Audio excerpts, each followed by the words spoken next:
سلام به همه عزیزان، به پادکست بیتاک خوش اومدید. ما در سری پادکست های بیتاک سعی میکنیم که با هم یه تقاطع خوشمزه بین تغذیه و سلامتی پیدا کنیم. البته من تنها نیستم و در این پادکست علی بوذری عزیز همراه من. علی عزیز سلام، امیدوارم خوب باشی. یه سلام و احوالپرسی با همه دوستان و همراهان داشته باش که بعدش درباره موضوع امروزمون که خیلی جذابه صحبت بکنیم. سلام علی جان، صبحت بخیر باشه. سلام به همه شنوندگان عزیز، امیدوارم که همیشه حالتون خوب باشه و شاد باشید.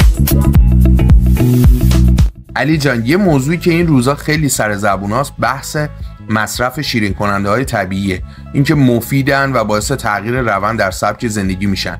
حالا قبل از اینکه برسیم به بحث شیرین کننده های طبیعی، بهتر یه ذره درباره شکر تصفیه شده یا همون شیرین کننده های مصنوعی صحبت کنیم. این قند مصنوعی یا تصفیه شده نوعی شکره که طی فرآیندهای صنعتی از منابع طبیعی مثل نیشکر یا چغندر قند استخراج میشه.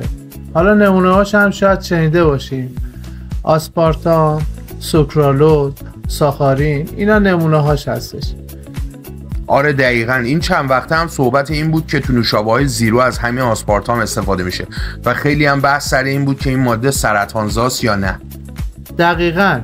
حالا طی این فرآیندی که روی قندهای مصنوعی اعمال میشه، تمام مواد مغذی طبیعیش مثل فیبر، ویتامین ها، مواد معدنی و بقیه ترکیبات مفید عملاً حذف میشن و محصول نهایی فقط ساکاروز خالصه که اصطلاحاً هم بهش میگن کالری خالی.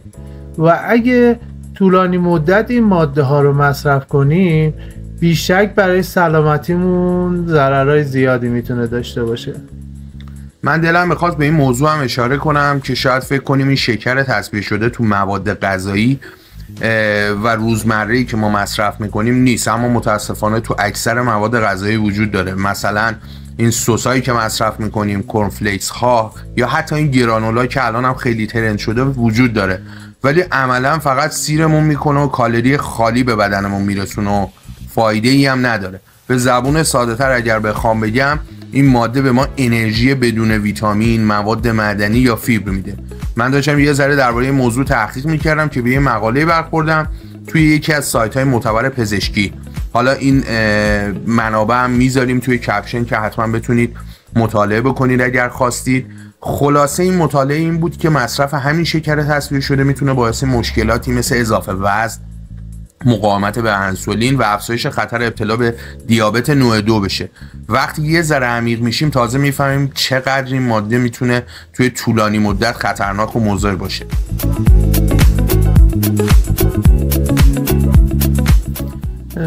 علی جان، علاوه بر مضر بودن، یکی از ترسناکترین نکات درباره قند مصنوعی سرعت جذبشونه. وقتی وارد بدن میشن، قند خون رو سریع بالا میبرن، بعدش هم یه افت خیلی شدید ایجاد میشه. دقیقاً این همون زمانیه که شما احساس خستگی و بی‌حوصلگی میکنید و بدتر از همه حس میکنید دلتون شیرینی میخواد. آره خیلی جالبه، من خودم خیلی از وقتا همین حسو دارم.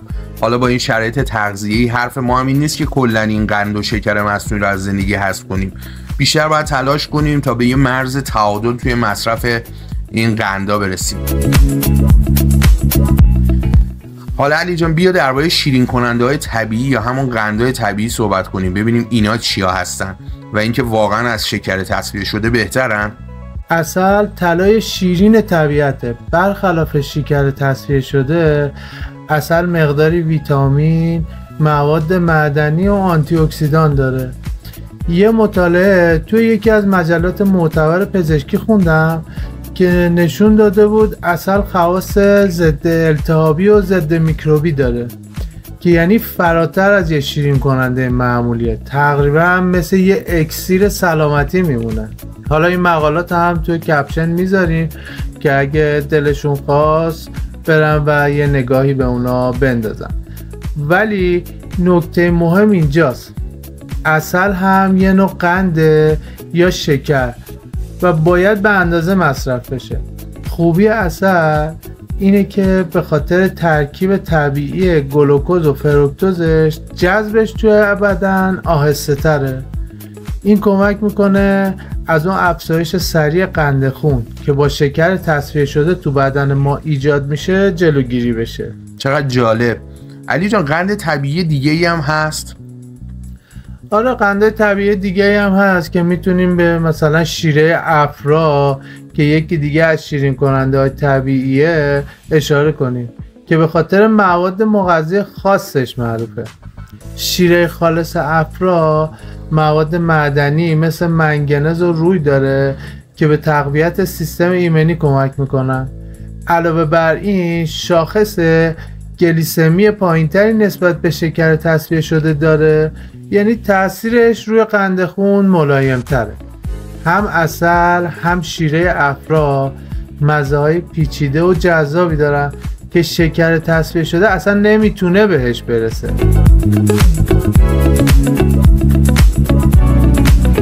علی جان خب حالا 2 مورد رو معرفی کردی، یه سوال دارم، میشه اینا رو با هم مقایسه کنیم برای اینکه مخاطبا با مزایا و معایب هر دو آشنا بشن؟ آره چرا که نه. ببین ما میتونیم بر اساس یه سری شاخصهای مختلفی قندهای طبیعی و مصنوعی رو با هم مقایسه کنیم. اولیش بر اساس کالریه.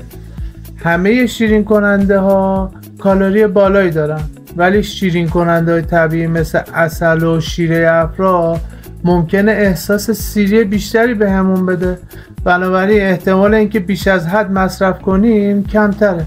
دومی شاخصش ارزش غذاییه. شکر تصفیه شده خب معلومه هیچ ارزش غذایی نداره، اما عسل و شیر افرا پر از آنتی اکسیدان و مواد معدنی کمیاب و پرفایده‌اند. شاخص بعدی که بتونیم مقایسه کنیم تأثیر روی قند خونه. شکر تصفیه شده سریع و به شدت عمل میکنه، اما عسل و شیر افرا با اینکه شکر محسوب میشن انرژی رو آهسته‌تر و پایدارتر آزاد میکنن. خب با این اوصاف تکلیف مشخصه و میتونیم خیلی راحت تشخیص بدیم کدوم یکی بهتره، اما بهتره درباره مضرات این شیرین کننده های مصنوعی هم یه مقدار صحبت کنیم. ببین مصرف شکر مصنوعی ممکنه که تعادل باکتریای مفید روده رو به هم بریزه و مختل کنه و منجر به مشکلات گوارشی مثل نفت و کاهش سلامتی عمومی بشه. علاوه بر این حس چشایی و ذائقه‌مون رو هم تغییر میده و میل به مصرف غذاهای شیرین رو بیشتر میکنه که در نهایت باعث پرخوری یا افزایش وزن غیر مستقیم میشه. علی جان یه سری مطالعات علمی هم من دیدم که نشون داده بودن قند مصنوعی باعث میشه بدن ما به انسولین مقاومت نشون بده و دیابت نوع 2 عملا بگیریم. حالا به غیر از دیابت یه سری عوارض مثل سردرد، سرگیجه یا تغییرات خلق و خو هم داره. البته وزارت بهداشت آمریکا یا همون FDA مصرف شکر مصنوعی در حد مجاز و بی خطر اعلام کرده.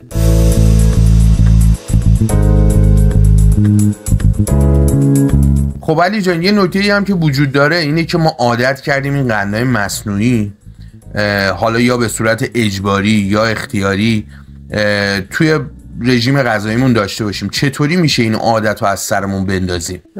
ببین باید سعی کنیم به جای شکر تصفیه شده توی دستورهای غذامون از عسل، شیره افرا یا حتی استویا استفاده کنیم.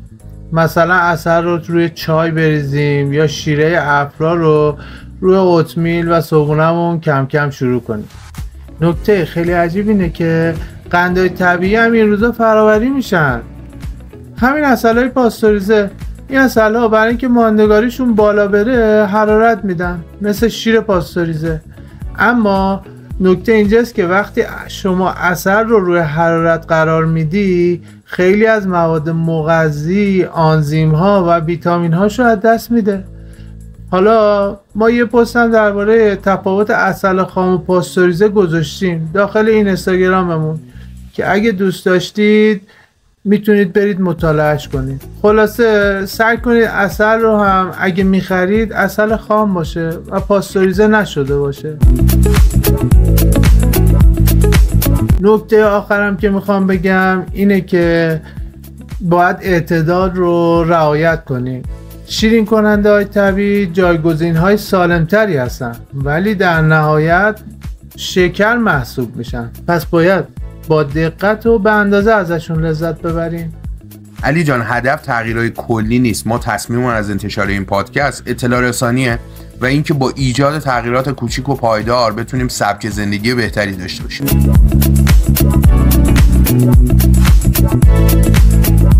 اینم از قسمت اول پادکست بیتا که امیدوارم نکات شیرین و مفیدی درباره انتخاب شیرین کننده های مناسب برای سلامتیتون یاد گرفته باشید. اگه از این قسمت خوشتون اومده حتما ما رو توی اینستاگرام با آیدی hachland.ir حمایت رو دنبال کنید و میتونید یه سری به وبسایتمون hachland.ir بزنید. کلی مطالب مفید و جذاب هم اونجا هست که میتونید ازشون استفاده کنید. تا قسمت بعدی شیرین بمونید به صورت طبیعی. واقعا ازت متشکرم علی جان. ایشالله که همه سالم و سرحال باشید و شیرین بمونید و به طور طبیعی از شیرینی ها لذت ببرید. تا قسمت بعدی خدا یار و نگهدارتون.